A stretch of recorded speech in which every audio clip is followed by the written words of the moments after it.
Hello, good morning sa ating lahat, lalo na sa mga kababayan ko dyan sa Pilipinas at sa aking family.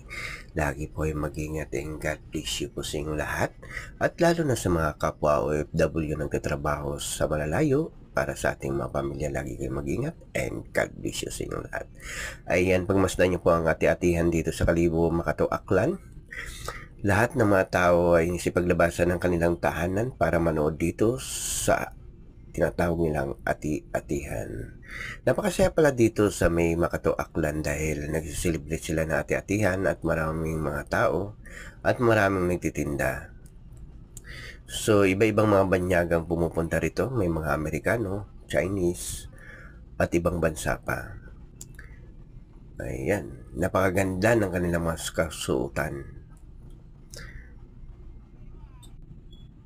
Ayan, di ba ang gaganda ng mga ano nila, ng mga suot, mga costume nila, ang gaganda tingnan.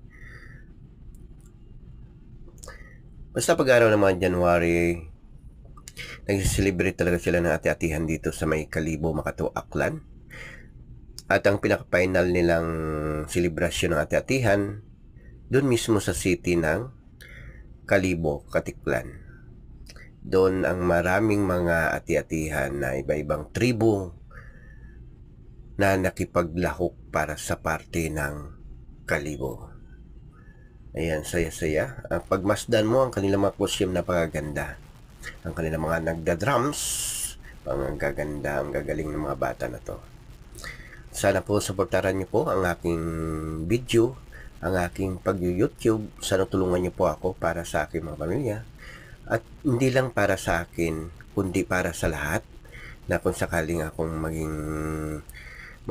maging matagumpay sa aking video. Thank you for watching. Bye-bye.